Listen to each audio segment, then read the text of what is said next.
Hello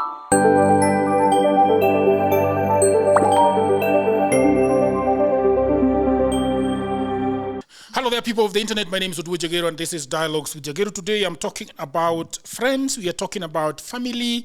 We are talking about people that are a bit nosy. I don't know whether my guest, obviously, is that woman that you all love. You know, My name is not that woman. That woman that you all love. Oyuga. You know, the internet has started really loving you. That's nice. I love them back. You love them back. I do. Yeah, yeah, and a few men are like, "Is she single? Are you single? Ama, you are not going to discuss that on the internet." I'm not single. You are not single. I'm not single. Oh, you are lost. How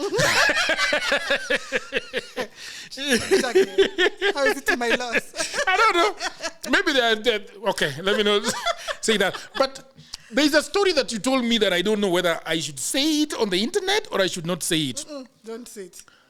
Do you know it? No, that's what I'm wondering. There are some stories. It's about that prison in your phone. You remember it?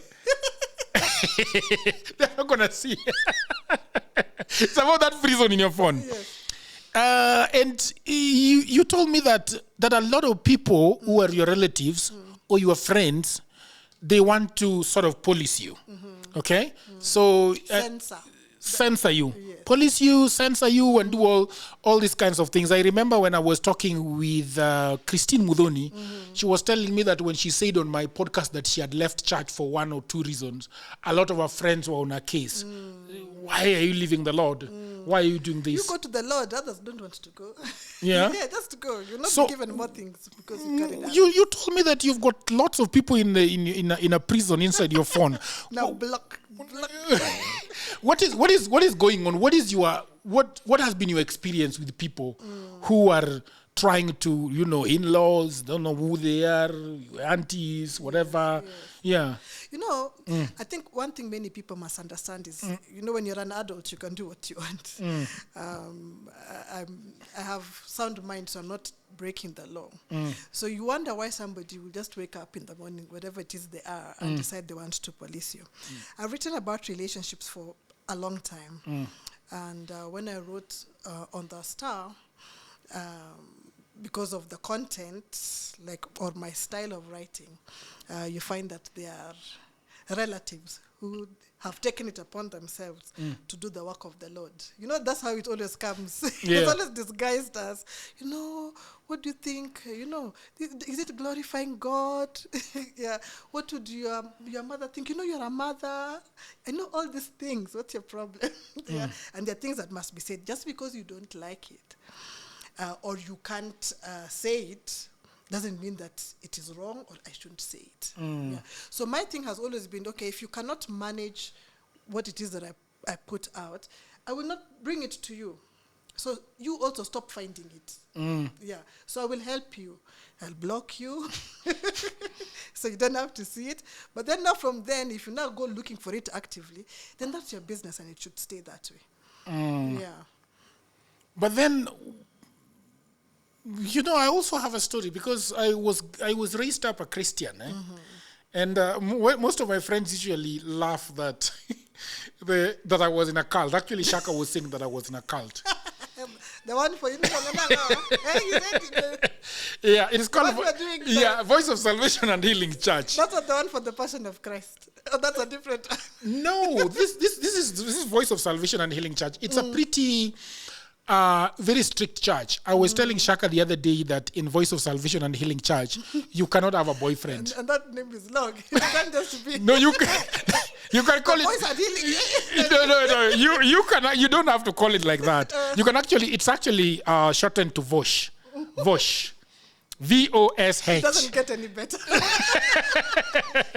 So listen. Anyway, it is a very strict church. You are not in that church. You're not supposed to have a girlfriend or a boyfriend. Yes. Whatever your age, if you're not married, you are not supposed to have a boyfriend or a girlfriend. And we were not allowed to walk in shorts.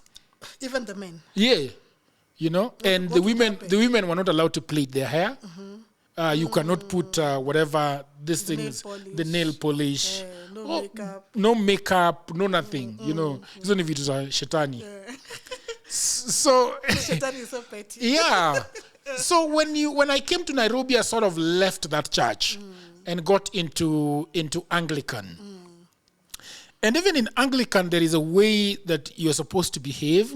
I think I was one of the youth members to write a very passionate letter to the provost before.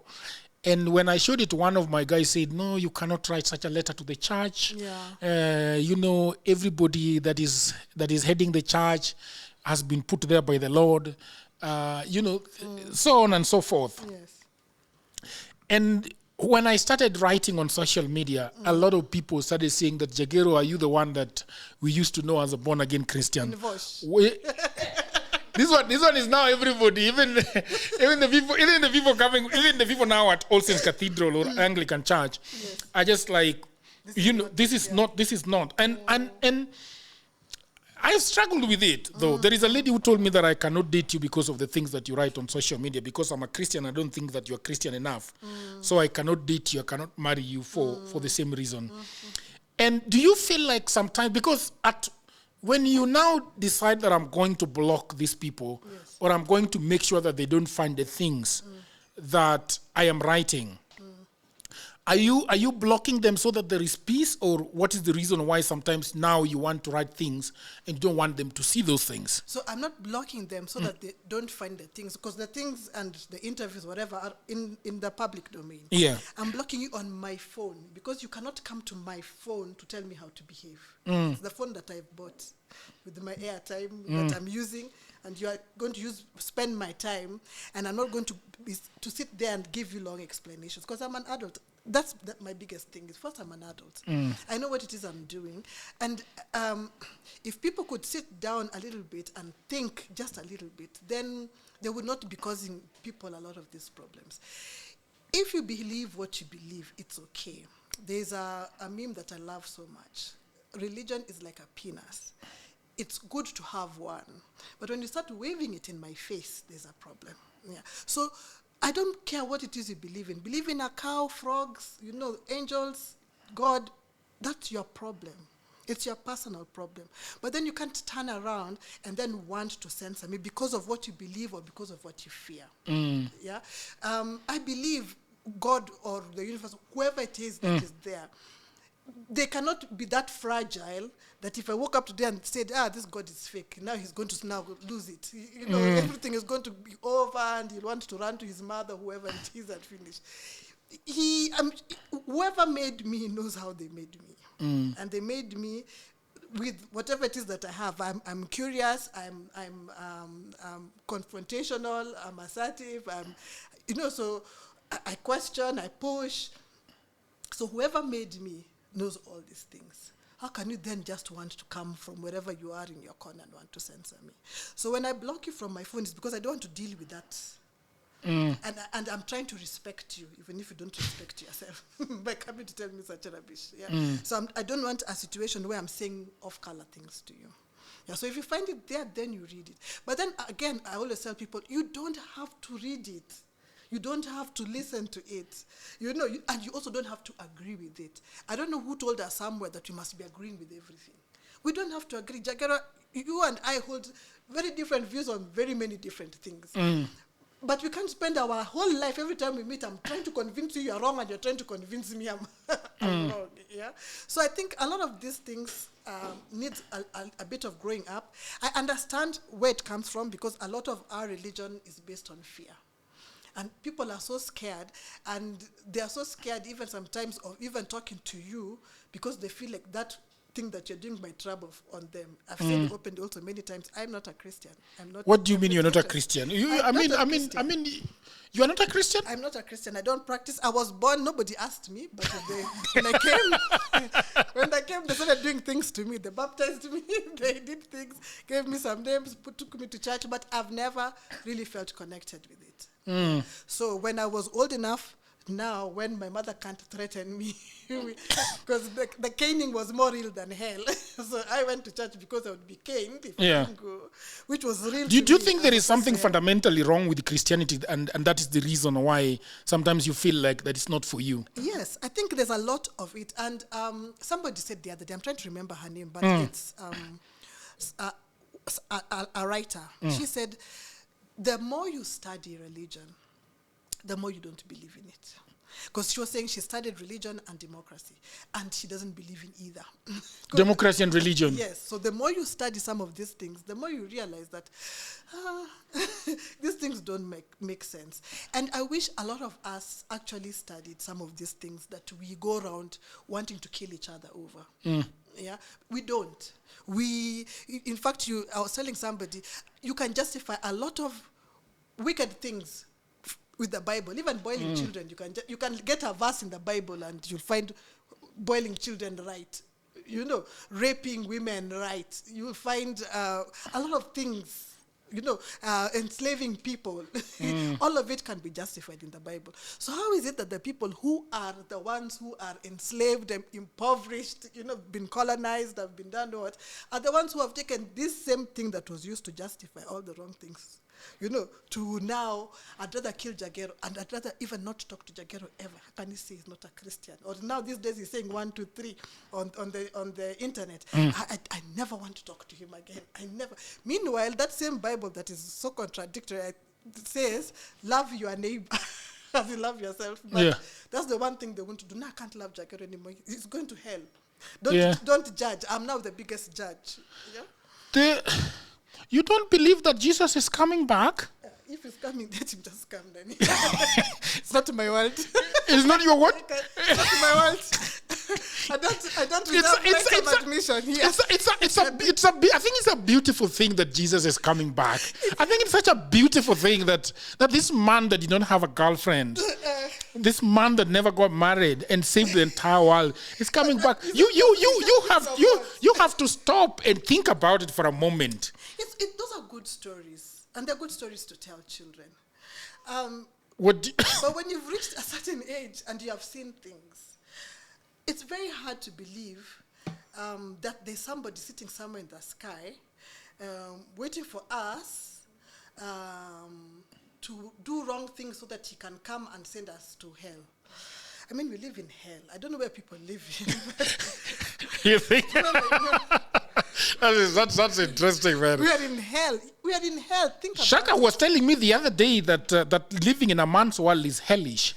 I was telling her that she's a bit dramatic. And I don't know what it is with you and people being dramatic. I've become the prefect for drama. You're being dramatic. Stop calling us dramatic, Jagero. One day we'll walk out of this set. Yeah, but what does dramatic mean to you anyway? I think it is just saying outlandish things like Jesus is not coming back. Jesus is coming back is outlandish. Like, where is he? I mean, so both of us are dramatic here. We are both being dramatic. Yeah? But you can't just wake up and decide somebody's coming to take us where? And what is he still waiting for? What does he want exactly? Yeah. It's you know. And he's been coming. In fact, I was telling somebody when we were young in the 90s, there was a wave of Jesus. You know. Can I warn you? Can I please warn you? I want to warn you. Yes. That this podcast is a Christian podcast. Hallelujah. There is a group of Christians that follow this podcast very religiously. Yes. And they are right now they are getting really offended. Why are they offended? They'll pray for me and I'll be forgiven. That's what the Bible demands it of them. No, but on a serious note. Yeah. On a serious note. I mean, you have to really question some of these things and make it make sense. They say God is my father. And of course, I will equate God to the father I know. I don't think my father would sit down and watch me go through some things. I'm also a parent. As much as I want my children to learn, there's a limit. I can't watch children die. I can't watch mothers die, and some things are so horrible that if there's actually a God that is sitting somewhere, and I die and I go to meet him, I'd really like to ask him some questions, and I wouldn't mind going where he decides I should go. Because I can't understand how you would sit down somewhere, and there's a dead woman, her child is dead, doesn't even know she's dead, still trying to suckle, and comfort themselves. You understand? There's a woman somewhere who's been raped by, at this moment that we are speaking, you can be sure that there's somewhere in the world, in this country, maybe even in this city, a woman is being raped by 2, 4, 5, gang raped and what have you. Yeah, there is somebody somewhere right now whose throat is being slit. There is somebody right now who's been trafficked. There's a child that has been picked from their home and is headed to somewhere and is going to live for the next 20 years being used like whatever it is. Yeah. How can somebody be sitting somewhere and watching this and saying, I'm going to come back? Yeah. Do something if you are able to do something. Otherwise, then they can't do anything. So then if they can't do anything, then they are not there. They're not, maybe they're there and they are powerless. I don't So anyway, look, Felgona, even Mimi, Christianity is a bit. As you grow up and you learn these things, those questions always pop, and you're asking yourself genuinely about all those things. The other day, I saw this huge confrontation between, I think he's called Ted Cruz in America. He's a senator, and Tucker Carlson, I think Carlson, and they were talking about. They were fighting over Israel, and Tucker Carlson was asking, who the fuck are these Israelis? And what do you think they want? Yes. I mean, and then this senator in America was saying, they are the chosen children of God. Where did God choose them? And then Tucker was so pissed off. He's like, what do you mean? And they're the most wicked people. Are they? They are. You can't just wake up, go to somebody's home and decide they'd have no right to exist there and do the most hideous things to them in the name of God. Somebody also said, the gods are behave the way as the people who created them. So these gods that all of people seem to have, behave the way we created them. We are the ones who decide what it is that he does. Yeah, you wake up. He doesn't like women when they are on their period because God does not like women when they are on their period. Yes, you can't approach certain places because it is holy. Because you are unclean. There are others where sometimes when you have given birth, you need a certain amount of time. You can't be with the people. There's a lot of things that don't make sense. And a lot of these things are not spiritual things. They are things we have created. Yeah, I believe there's something out there, whatever it is that you choose for it to be. But I refuse to believe that he has chosen a few people, and then those few people make everybody else's life difficult. And if you notice, religious people are the worst human beings. Yeah. Things people have done in the name of God are heinous crimes. Yeah. So you're better off. And I also refuse to believe that we need religion to empathize or to be good people. Then there's something then fundamentally wrong with you. If I need to be scared with hell for me to know that I should not kill someone. I need somebody to threaten me with hell for me to know not to rape somebody. What's wrong with you? Are you a human being even in the first place? Yeah. Yeah. So I just have that issue with people, and I'm at peace. Yeah, I'm not, and I will not take away your Jesus from you if that's what you need to get through life. All right, but then what do you think about I am my sister's keeper? I am trying to get on the right path. I'm trying to. Who knows the right path? I'm not killing anybody. Okay. Yeah, I feed whoever I need to feed. I help the poor. I help the sick. I do whatever. What is the right path? Why are you so fixated on my life? Live your life. Even that very same Bible says, they shall be known by their fruits. Wait to see my fruits. Yeah, stop being fixated that on my life and the right path. And the right path to you is every Sunday, wake up, go to a building and shout at the air in the name of prayer and singing. You think that is shouting at the air? Yeah, it's shouting at the air. Be nice too. It's not a matter of being bad. It's shouting. It helps them. It's therapy. I get it. Yeah, but don't force it on somebody else. Yeah. The other thing that I wanted us to talk about is the issue of black tax and the issue of relatives. And what do you think about raising children so that in your own life, when you're soiling yourself and you've got diabetes and you've got arthritis, is it called that? Arthritis. Arthritis. Yeah. And then they will help you in your old. When you have got children, 4 of them? Or, yeah. Yes, I do. Yeah. Why did you have those children, by the way? I can't really say because I didn't plan my children. So I don't have children. I was married and I was busy having babies. Okay. Yeah.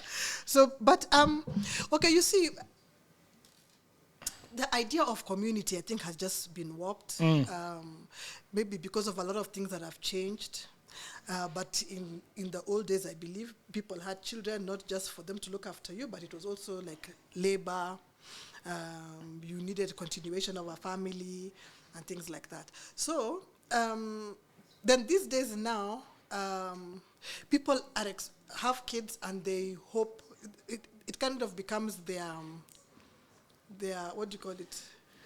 Their investment plan. Their investment plan, Yeah. retirement plan. And it's like, at least somebody here will do something, and then they help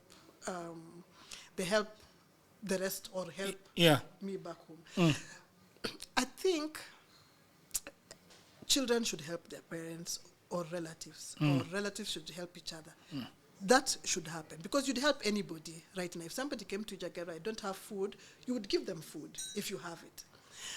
I just don't think it should be, like law, that you grow and you must help. That you must help your parents no matter what it is you're going through. Nobody now wants to listen to what you have to do. You can't even go on with life. There are very many people who've gotten married late because they had a lot of siblings they were taking to school, and they were just thinking, if I get married now and I start a family, I'll not be able to balance. So let me finish taking people to school. Then after I finish, I get married. So the things that go wrong with that is, one, we then keep people poor. Yeah. So your children should not be your investment plan. I've said this, I think, even on this podcast. What I learned from a financial advisor she was on the Oprah show, and she said, and she was specifically talking to women, because then that's usually a cycle for women, because very many women, their retirement plan, their plan to make it anyway is usually their children. You just struggle with children, and people tell you, hey, just suffer with them. One day your children will help you. Just don't worry. One day the children will help you. So if you're not careful, you can keep them in poverty. So she had said that take your children where you can take them. If you can reach college, good. If you can reach maybe their high school, good. And then now start investing in yourself. She says, because now if you don't do that, is you struggle with these kids, they barely make it, then they're struggling to work. At the beginning, that work cannot look after everybody, but because you didn't even look after yourself, so now you're sick, you have lifestyle diseases, then which means you can't work, which means you need constant medication, which means now you become your child's whole property, responsibility. So how does that work then? Then the child is not able to do anything further with their lives. So what people should do is invest in yourself, whatever little it is. How do you invest yourself? So investing in yourself is different things. It's doing an online course. Jagero, you have been telling people to do online courses. Yeah. Not online courses, like online jobs. Yeah. Yeah. So you might say, I don't have time because I'm working all this, whatever. But in the evening, you could spare 2, 3, 4 hours and be able to do something and earn some extra income. That will build yourself. 2, you can do an online, because there are very many free courses these days. You don't have to look for money to go and do a degree so that you can show people you have graduated. There are very many online degrees. Some are even free, that can help you, up your skills and whatnot, and then you're able to do either a second job, or maybe get a better job, or get a promotion at your job if you're working. Yeah. So these are some of the things you can invest in without thinking that the only thing you can do is your child. Yeah, because then what happens if that child dies? Again, the child can die. Yeah. Yeah, so then what happens? And also, you don't want to be that person who can't even buy a Panadol. Every day you call your son, my head is paining. That chicken you bought for me is now diarrheaing. the cow kicked your grandmother. Crazy happening. Yeah. From your village. You should be able to have something. And have something also, it's looking at what next. You might be here in Nairobi, you can get a small plot somewhere. at home, preferably. Yeah. If you have somewhere you can go, put up something. But It doesn't have to be a mansion. sometimes these people are just telling you that I am just overwhelmed that I cannot do anything of mine. Because for example, if I remember the story of my mother, right? My mother was not educated. Living on the other side of the road. I think that's where he got my father. We were meeting at some marketplace. Yes. And then they got each other there. My mother came home and she started giving birth to us. Okay? And every time I say on this podcast that I look at my mother and I can't tell what kind of a person she was. She was completely lost in motherhood, completely lost in looking for food from her, for all of us. Yes. And I think that woman just at some point she just got extremely sick and died. Yes. And I think my sister the other day told me when I went to visit her that our mother was. Can you actually tell that? Like you can talk about your wife that Julie is this way or that way. She loves these things, You don't even know what she loved. If she loved music, or art or anything. My mother was a dead person walking. Yeah. Really? Yeah. Because all I could see was her struggling to get us food, her struggling to get me to school, her struggling to do this and that. My mother used to just walk around, And my father was a very big storyteller. He was having his radio sitting on the ndiri. I don't know what ndiri is called in English. Yeah. And then he would whip up the aerial and start listening to the BBC. And then when he hears something interesting, then he will just switch it off and then turn to me and start telling me these stories. Yes. Okay, of George W. Bush. He would tell us stories of Obama. He would tell us. But my mother was just looking after children. So that's what I always feel like a lot of parents are like that they stop. Even right now, parents are still calling me in order to take care of their children. They have finished school, 3 years in the house, watching Netflix. They are 28, 30 years old. Yes. And the parent is still out there looking for internship for them, is still looking out for job for them, is still. So I'm just, and then the other story is that there is this, the parenting does not even stop sometimes even with your own children. Like I was reading the New York Times. It was a very interesting story because then it reminded me of another story of when grandparents become parents. That was the title. Yes, because the children leave but that has been a big one for us here. Very many grandparents are. I want to ask you a question. You know about this thing called deadbeat parents. What do you think of a girl who gets pregnant in town and then comes and bring you the baby? Yeah. What do you think those girls are deadbeats? Okay, there's some. It also depends on it's very personal, individualistic. You can't in one thing, because I know of a woman who says for her she got pregnant when she had just started campus. Okay. And then she went home and gave birth, and her mother said go back to school. Okay. We'll take care of the baby. So she went back to school, finished her degree, and the mother says do a master's. And she did her master's, and the mother was still looking after the baby. There's that one who you can see is okay. Yeah. Then there's another one who you tell, okay, let me take care of this baby, and then now her work will be bringing you babies every so often. Yes, because now you have kept for her this one. She goes. Yeah, because I know of somebody in my village that was actually taking care of 4 children that belonged to one lady. Imagine one daughter. Yeah. 4. Yeah, that is not fair. And they insist they're coming to work here and there's no work they're doing. But I also know that there are women that have given birth but are not proud of those children. So they take them they take them back to their mothers and remain in the city single. Yeah. Yeah. And you see now those are the things now the grandmothers have to figure out, because you see also what happens is those old people don't live for long. And if you start giving that old woman small children and that to look after, she's going to die early. Because she's not that same person who could stay with the baby all night, a colicky baby or whatever, She doesn't have that strength. Yeah. So a lot of these things, society has broken down, our communities have broken down, and we really need to start taking things a bit more seriously. But for me, I just think that if you have a baby and you have got a job in town, stay with your baby. It might be as easy as that or not as easy, because you might be saying you have a job in town, but maybe that job is erratic. Maybe one day the boss decides, oh, today we are going to Lamu. And then tomorrow, people are going to Mogadishu. Tomorrow, people are coming to you for wherever. And you might be thinking that's erratic. And you want somebody else present who you can trust with the baby. Especially if the baby is young, can't speak, whatever. You don't want to just live with the girl and go wherever it is. So there's a lot that comes into play. But still, people really need to... I don't know what we're going to do with children. I don't know what... some people did with theirs and what others didn't do with theirs, that people just do very crazy things, because there's some children who are, who are very pragmatic, who are very, they're progressive. They know, they don't have to be told twice. You know where you come from. So you wake up in the morning, unajituma.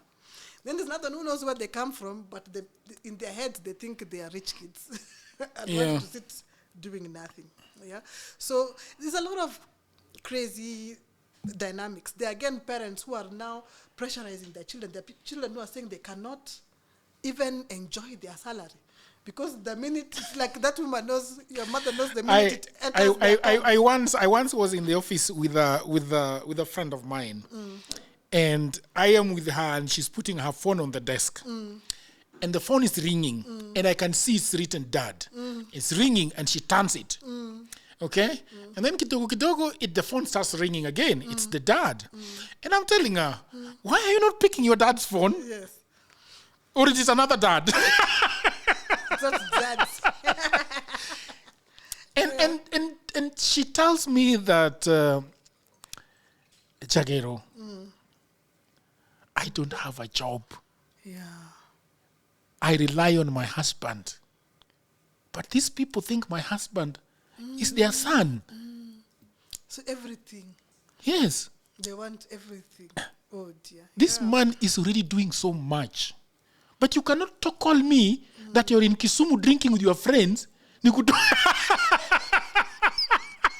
was on the floor. That is where it has reached. You know? Mimi, huyu jamaa amenichukua na mtoto yangu. Mwenye si kijana yake. Yes. Yes. And also taken your parents. Yes. And he does help them. But they cannot be that anytime they have a problem, they're calling me. And some marriages are breaking because of that. Yeah. Because of that heavy, your parents are leaning on you people heavily. Sometimes they even come to your place and stay, and they're not leaving. Yeah. They send your siblings, all of them. So she was telling me that, imagine last week I sent this old man some money. Money that I was given for shopping. Oh dear. And then he had the audacity to tell me, have you sent your grandmother something? Now that's his mother. Oh dear, yeah. And I think that people are really bogged down, especially, and the other day, another friend of mine was telling me, this friend, he's so pissed off at where we are, and he's telling me that he keeps getting a call from his village, and he's picking it and talking to this guy, and I'm not getting it. And I'm like, yo, what's going on? Yes. And you see, my father is sick. He's in the village. I have called my brother, who lives like 2 kilometers away from him. My brother is telling me to send him fare to go see our dad. Oh dear, yeah. And then the funny thing that is, he sent the money to him. Do you know he did not go? Why? He sent someone else. Yeah. So it's. I remember somebody telling me that I said, Bwana, Tinde, you guys need to do some family planning. And they were in the earshot of what I was saying. Yes. And then she told me that sisi tuko na mayai tutazaa tu. Like it was like telling me that me I can't give birth. Like what the fuck? I mean, and then after they give birth, now it's your problem. You know, I hope that you are enjoying that episode, people of the internet. You know, everybody says there is no job, and that is true. Also, that was me 10 years ago. The problem is that everybody is trying to get a job in their own town, in their own city, in their marketplace. They ask friends for jobs, mothers call uncles, uncles call fathers, but there are no jobs, right? Let me tell you what no one is telling you. Jobs migrated online. What I actually mean is there are many, many jobs around the world and there is no one to do them. I have worked for a long time online, I think more than 10 years. I work for Americans, I work for Europeans, I work for the Chinese, the Australian, Canadians, the Ugandans, name all of them. And last year, I had a eureka moment. I said to myself, you know what? I should compile what I have been doing for the last 15 years. So in 2024, I wrote a book called Goldmine, 18 Side Hustles for Africans. And it sold a lot of copies. In fact, I was going for, sometimes I was receiving 500 orders in a day. In 2025, something happened. AI came. I think in 2025, AI came. AI came in 2024, but in 2025, it is here with us. And people say AI is taking away their jobs. And for me, I'll say false. There are actually AI jobs. Now, mimi ni nani? I created more jobs. We now have in my book 25 online and offline side hustles that you can do anywhere in the world, whether you are in the village, whether you are in your small town, whether you're in a marketplace, whether you are in your house, you can do them. In this powerful volume 2, I share 25 new actionable online hustles specifically researched and tailored for Africans. My new book provides clear step-by-step guidance, drawing from my extensive experience and research, including the mistakes I have made and lessons I have learned over 15 years in this online job market. You can become an executive assistant to busy folks in Europe, America, and Canada. You can also get paid for tasks like watching videos and taking online surveys. There are many of them and they're in my book. You can also build a business as a virtual assistant, start an e-commerce without a shilling. You can also become an affiliate marketer or an online English tutor. And you can also do tens of AI jobs, and they're all in these books. If you have a job, that is fine, but I know around you there are so many people that are always looking for jobs and at home watching Netflix. Buy this book for your brother, for your sister, for your mother, cousin, husband, who is back at home all day, all night watching Netflix. Okay? Buy it for your friend, that friend who is always asking you for cash, you can buy this book for them. All the information is in the description below. You can also inbox me, you can WhatsApp me, or you can go to my website, which is oduor.jagero.co.ke. The book is only 1,000 Kenya shillings. Or if you're anywhere around the world, the book is $10. So thank you very much. Back to programming.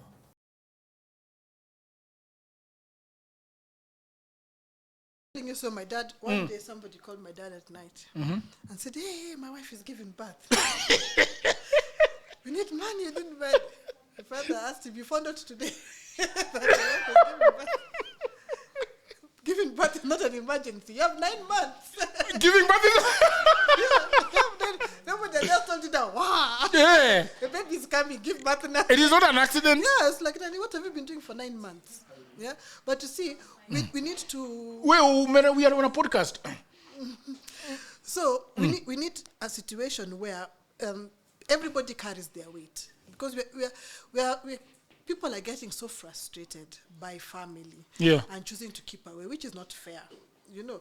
And it's everybody. There's a story the other day of this young man who went to work in Qatar for 3 years, and for him, he's been sending money home to his mother. And then when the job got finished, he said to himself, it's okay.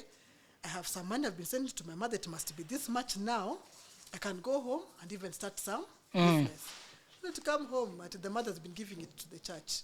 Now there's no money. What do you mean giving it to the church? Can you believe that?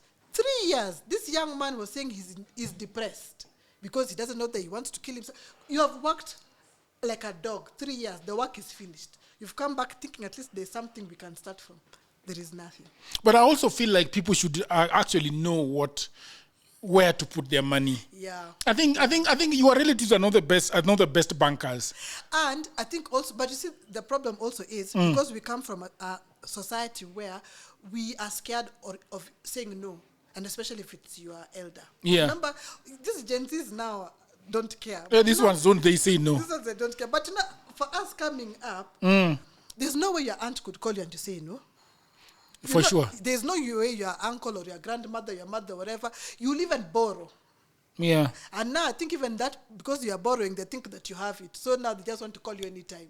That, I need money, send money for this. Who has died? The church, they need a roof.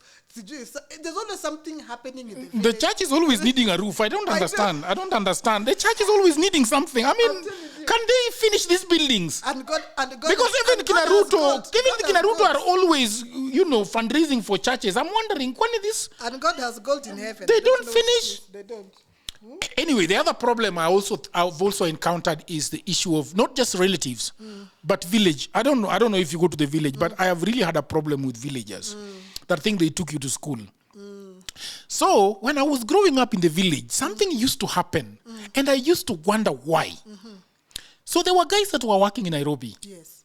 Okay, and they will arrive in the evening, sneak into their homesteads. Yes. And stay there for like 4 days. Our talkie. And then when I started working in Nairobi and going back to the village, people are asking you for money. Yeah. You are walking around in the village, you get this person sugar. Sugar. Everybody's sleeping hungry, they were waiting for you. Yeah. I've been hungry. Yeah. And then I've not done. at some point I realized, okay, this is the issue. There are a lot of people, some people do not even go and panda basi at the stage. They walk in the corridors and then they go to the other side. That's where they wait for a bus. Yes. And I realized that's because of that. And for me, it bothered me for some time. Then I just decided that, I am not going to get into my home and get into a bank and stay there. I mean, I need to see the village. Yes, surely. I need to visit people. Yeah, and then you see, with that giving money in the village, another thing also cropped up, where you give somebody money and then your car doesn't reach Nakuru. Is it really true? Now that one you believe in, but you don't believe in Jesus. What a shame. That one I can see with my eyes. Jesus, I saw where? What one? I know that's all. That one I can.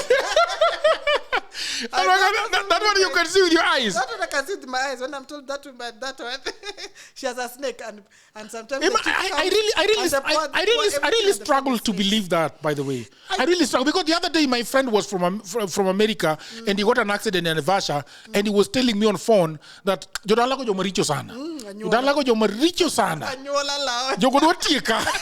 I'm like, dude, it's an accident. No, okay, some of them can be, some of them. I mean, there's some that you can't really explain. So, and you'll find that those who take precautions don't have things happening to them. So you see, you can actually quantify this whatever. Where you say, this guy, like now what they do, you'll actually come in. If you have a new car, you'll park it at the center or wherever and then come in so that nobody knows that you have a car.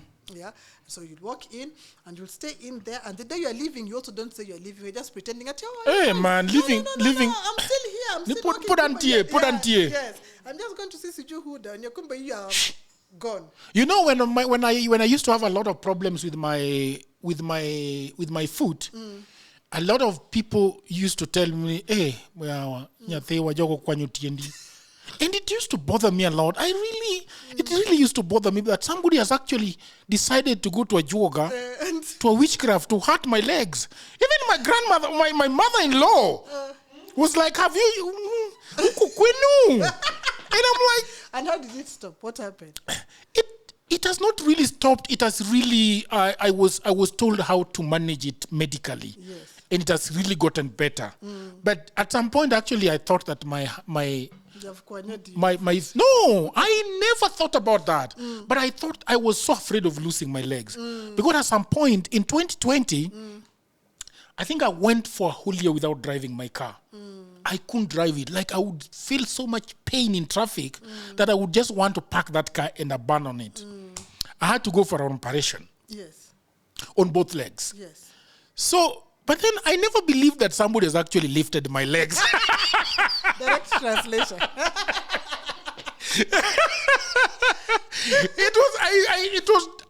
I never believed it.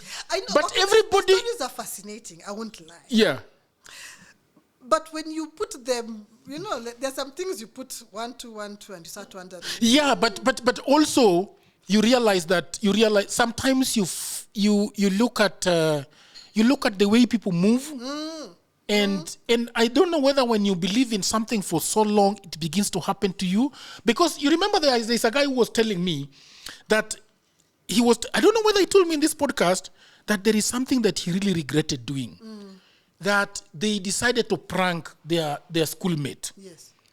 So they were already in Nairobi. School everybody was having a job. Yes. And then they were in a place and then they decided to prank this guy. And then they said that we are the sick of us. We want to each call him and tell him, Angoma Timmy, are you really okay? And he's telling me that in 6 hours, that guy was admitted. Why? Because he believed he's not okay. Jama was not breathing. Because one guy called him in the night. Yes. Another one called him in the morning. Yes. At 10, by 3, that guy was in the hospital. Yes. What do you make of that? No, the power of the witchcraft. Mind. No, it's not witchcraft. The power of the mind also, because I remember I had a boss who told us this story. So she was an ICU nurse at some point. And then she was dealing with a case of somebody who was HIV positive. And then I can't remember whether she got nicked. She pierced herself with a needle or something happened, something happened anyway that kind of compromised her safety. So she says, first she was scared of, because they have procedure, but then she was just like, no, this can't happen to me. I'm so scared. So she said in 3, 4, 5 days, she was already sick and losing weight without even having gone for a test. Yeah. Without anything. And even when she just clear her throat, she'll be like, oh my God, there it is. I'm now good. I have TB now. But then later on, she gathered herself and was able to go through the process, and she was not even positive in the first place. But you see, the power of the mind. There's the power of the mind. So, because I don't believe in a Jesus that I have not seen, doesn't mean I am not spiritual. Doesn't mean I don't believe in spirituality. There is spirituality. Yeah. That's why I said I believe there are things out there that are stronger or that know more or that are different from us. Yeah. And that's what I'm saying. If you look at these cases at home, there are some things that, you can put together and just be like, but explain this, explain the other. And there are certain people you are told, don't cross that person's path. And I know for us, we are usually told, don't give anybody money in their hand, because that is the connection they need from you. If somebody says, I have not had sugar, you go to when you reach, you go to the local kiosk or something and buy sugar and say, I'm buying 10 kgs of sugar, put them in quarter bags. Add there the small tea leaves. Add there the 1 kg packet unga or whatever it is. So that package, how many are there? Maybe you have managed to have maybe 20. I will be sending people here. When it reaches that 20, funga yo kitabu. And then now you go give them the sugar and the majani. So that is different from giving them cash. Because it has not come from you. What do you mean it's not come from you? The person's problem is you, isn't it? Yes. I want Jagero. I'm thinking this Jagero is in town enjoying and my son is here at home. Because that's usually the thing. Yeah. My son is here at home languishing and Jagero is I see him on TV, I see him and where that Jagero wants to get. So I will ask you for money. Okay. Jagero, I've not eaten. Just give me money. Just 150 bob, I go and buy a quarter. I put sugar in my tea, for example. Yeah. So that quarter that she takes from you is what she goes, God. But now she can't go with the sugar? No, she can't. Because how about M-Pesa? Because you didn't touch it. How about M-Pesa? But you see sugar, you have not touched. How about a bank transfer? That's why I wanted you to be on a hot mic. Go away. But you see, have no connection to you. Yeah. She doesn't want to bewitch the shopkeeper. So if the shopkeeper gives her, that's the person, they're there in the village. Oh, is that so? Okay, yes. It is you that she wants. Yeah. So that is the gospel according to people in my village. That's how you deal with those people, because sometimes you might not know who is genuine and who is not. I usually tell the people that I want to give something to go to the lady that is usually selling there to give them something, and then I'll pay later. But I don't do it because I don't want to exchange money. You know, as a matter of fact, there is no money to exchange these days. Yeah. So it's just interesting that somebody can get. But do you think they will, after taking it to Mganga, they will still go and use it, Ama? No, see, I don't know how it works. I've never been to a muganga. You've never been to a muganga? No. You are sure? Ama, you just don't want to say on a podcast. I'm sure. Have you been somewhere with me and you can't? I can't remember. I've never been to one. I don't know where to find the ones I know are written over here. The ones Muganga kutoka Tanganyika. It's a very interesting. Some guy told me that they went to a mganga place, and when they reached there and came out of that place, she went and knelt by the roadside and prayed for God to forgive her, because and it really backfired, because the day after, immediately after getting out of the mganga, ndo bwana kamwita kamtusi kwa simu. You know, somebody said if you want to bewitch somebody, especially these love spells, it better be somebody who loves you, because somehow it never works. It never works. It never works. So that you got somebody who doesn't want you, and then you go there and you're saying that may he want me, may he want me. He will do you many. But you think some people do that? Like they want love back? Yes, and that's why those people are making money. Do you think that person Mganga kutoka Tanganyika always advertising is doing that? My mother,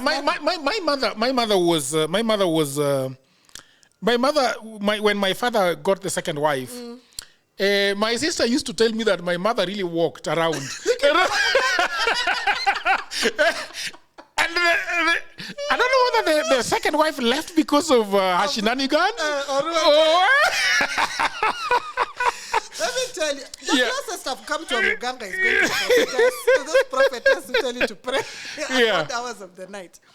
But I don't think it works. In fact, I remember somebody one day telling us a story and we really laughed. She was saying, because how she prayed for her husband for 28 years. What do you mean by that? Prayed because the man was always up and down with different women. Praying for what, specifically? So she now, first, remember the thing called dangerous prayers. Yeah. So dangerous prayers are those ones where you pray that if he goes to see that woman, may she look like a dog to him. When he drinks alcohol, may it be poison so that he throws up. You know those things? Yeah. So somehow he's supposed to then come back and remember, oh, my true love is who? Goes back to the true love. Yeah. So how she prayed for 28 years. So she was saying every time the man got a new 28 years? 28 years. She's an old woman. I don't know that she's still alive. So she was like, every time she prayed for him, she'd pray. Maybe she hears he has gotten a new one. I told her, may she be ugly, so you don't know what. After she has finished praying and fasted, she hears he's bought her a new car. He's doing really fine. He's doing okay. The prayers are not working in that way, in that manner. Yeah, you're the one who fasted for 5 days. You're the one who didn't eat. You're the one who didn't sleep because you're praying the whole night. But these ones enjoyed themselves. So I think after 28 years, when he was tired, he had diabetes, gout, he came back home. And for her, she said, okay, praise God. My husband, he came back. I prayed for him for 28 years. Yeah. So I don't think those things work. Otherwise, everybody would be sitting down. I don't know, but I still believe there's so many powerful forces out here. They are. And I'm not sure how people manipulate them. Because I believe that people manipulate forces. Yes. I think so, but I don't think it's to the extent that we sometimes want to make it. You know, like there's somebody says that, Jagero is an Illuminati. That's why he has money. Yeah. Because I think if money was being given like that, I don't think many of us would mind being Illuminatis. Many people who've slept hungry would have gone to look for that devil and gotten that money that he gives. Yeah. But I don't think it exists in the way we think it does. In the old days, they used spirits. They were able to do things. They were able to make it rain. They were able to heal. Somebody could look at you and heal you, could see. But even the idea of kupigwa picha in the village, it works. And how does it work then? Have you heard of this of kupigwa picha in the village using the eyes? They look at your food. That one for looking at your food is not sihoho. It's called what? The one when and piripiri or something. In Kisii they say But that one works. Yeah, so I think there is, but I don't think it's what we are trying to do. I think we've been exposed to a lot of Western things that we think it's those ones that come here and I do wow, and Jagero falls down. Yeah, there must be a way, but I'm sure it's not the way we think it is. All right. Can we finish this episode? Yes, we can. Right. Thank you very much, people of the internet, for, you said I should not call you that woman. For indulging us. Yeah, it was really nice. What do you think about black tax? What do you think about, people telling you things that they think that you should be saying online? Even right now, a lot of politics is going around and it is very inflamed online. Like I see my friends who are coming from Mount Kenya firing, Everybody's firing. Yeah, everybody has something. Yeah, I see people from the Luo community firing. But I think we should preach tolerance. Tolerance. Yeah, there should be a lot of tolerance because perhaps I should ask you this, by the way, now that we are talking, before I was telling this gentleman called Brian Otieno that you remember in 2007 we had post-election violence. Yes. And a lot of well, to be fair, a lot of people were killed, but also Luos were killed.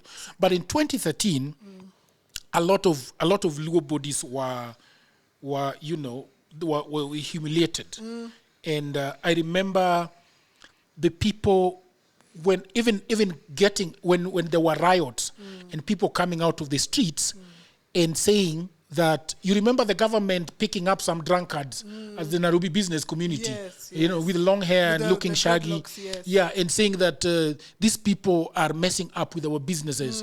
And I remember specifically, Shaka will now tell me that we Gen Zs don't believe in tribe. You can now see it online. It's the way it is, Shaka. You go look online and see how tribalism is working out right now. So they say that these people from Nyanza, they don't want to work. They don't have businesses. That's why they're spoiling. They're spoiling other people's business and blah blah blah. Yes. And when people were being shot in Kisumu, there was a lot of happiness. Yeah, everybody said, if you're going to go out, then that's what you're going to get. Yeah. And I remember a lot of people from this part of the country being very happy about what was going on. Luos were crying about people being killed, and some people were really, really happy in the country. But then I realized something, and I watched Gachagua yesterday, and he was talking about the people of Mount Kenya and how a lot of their business are being tortured by goons, and people are happy about it. And I saw a lot of Luo people on the internet celebrating and saying that this is what we felt. And I don't even think that is what they felt. Yeah. You can understand, and that's why I said, we need a lot of tolerance, a lot of maturity. And somebody maybe must take up guiding these things. A lot of injustices that happened to Luos have never been addressed. Yeah. And what people must understand is it doesn't go away because it was 1970. It doesn't go away because it was 1960. So adding a new one, you can't say, no, but this one is not as bad. In fact, I remember some woman saying to me that, why are they doing this to young people? I said, but they've done that to our young people for years. No, but those are not too young. I'm like, what the fuck is wrong with you? Yeah. A life is a life, so you can't say that this one is 17, it's okay to kill this one, but this one is 10, there's no justification. And what I keep wondering about that, because even Gachagua, when a lot of people are speaking, they are saying that Gachagua is not nationalistic, he's not Kenyan. But then I'm wondering, so now you are blaming Gachagua that he's not nationalistic, he does not love Kenya that way, that he's just a tribal king. But when things are happening, we are going back to us being Luos, we're going back to us being Kikuyus, we are saying we are now Kambas. No, but you see... So why are we blaming Gachagua then? And that's the thing, where I said that it needs somebody to take that guidance. So I will speak from the community I know, because I cannot speak for somebody else's heart. I don't understand it. Yeah, I've not gone through it. And for me, I feel that we have had the short end of the stick from the beginning of the country. The beginning of the country from the time 1963 when we're told, when we're told go and look after yourselves. So a lot of those injustices need to be addressed. It's not comfortable. How are they supposed to be addressed? If you can have real truth commissions, the truth and justice type. But there was. Yes, and remember I said real ones. I didn't say things that we do for camera. Yeah. Because a lot of us, and I know for Kenyans, we don't like accepting what is there. Let people actually say what it is that they have gone through without trying to censor them. Because what I don't understand, Filgona, is that are we really a Kenyan nation or we are 42 tribes? And there's nothing wrong with being 42 Exactly, tribes. exactly, yes. But we must be able to learn how to coexist. And part of that is saying to you, Jagero, yesterday you hurt my feelings. Without you telling me how to be hurt. Okay. You understand? Without you telling me how I should, or you deciding, no, you are not so hurt. You understand? Yeah. It wasn't so bad, Jagero. Yeah. Jagero, grow up, move on, Jagero. You know you don't have the right to do that. Yeah. So the only way people exist is where I say, this is what happened to me. And we take accountability for what happened to you. Yeah. It's not going to be comfortable. But then if we don't do that, there's no way we can move on. Yeah. And even if Gen Z says we are not tribal, you will inherit it. Even us at some point, we were young, and we said we are not tribal when our parents were saying certain things. Yeah. Yeah. But we inherited it. Pain and injustice and anger and all that and privilege and entitlement have a way of just going down generations. So somebody needs to come to a stop and say, guys. Shaka is telling me that they will never be tribal. They will be. I can tell you that. Really? They will be. The minute you've tasted privilege, the minute you've tasted injustice, because of something you don't even have control over. Yeah, you just wake up in the morning and write your name and Oyuga, and somebody already has, and it doesn't have to be somebody of my generation, because I didn't learn it from somebody who was in my generation. Somebody treated me a different way, and an older person treated me a different way because of my name. Yeah, so then when Shaka will go somewhere with a Kamau, she will. Yes. The minute somebody who you think should know better treat you in a certain way, it will plant a seed. And that seed will grow. So you can't say we are Gen Zs. We were also young at some point, And our parents were saying they did this, and we were like, no. But my friend Warimbo doesn't do it to me. And it's true, my friend Omugaka said it's true. You can say it's nice. It's nice to say. And it's I think it's part of the bliss of youth. where you think that we are doing a new thing. There's nothing new under the sun. Yeah. So until somebody says, okay, let's stop here. Everybody stop. Put everything down. Because I was so when Gachagua was talking yesterday, I could see. Because you remember there is a time that Uhuru Kenyatta and Ruto were taking over presidency, and there were serious riots. And there were planned demolitions, there were planned torturing of children from houses. Yeah, and people's sons were removed and shot. So when this was happening, and I was like, Gachagua is saying that the government is actually doing this to blame us. And I remember them doing the same thing. You see, remember we've said there's nothing new. So why are Kenyans not seeing it? Like, I didn't believe that Gen Zs were looting supermarkets. I didn't believe it. Until we stop and say, and first of all, remove our heads from our asses and say things that are actually happening. It's not. Okay. Yeah. It's not as easy as we are this, it won't happen. It will happen. Thank you very much, people of the internet. Until another episode. Bye for now.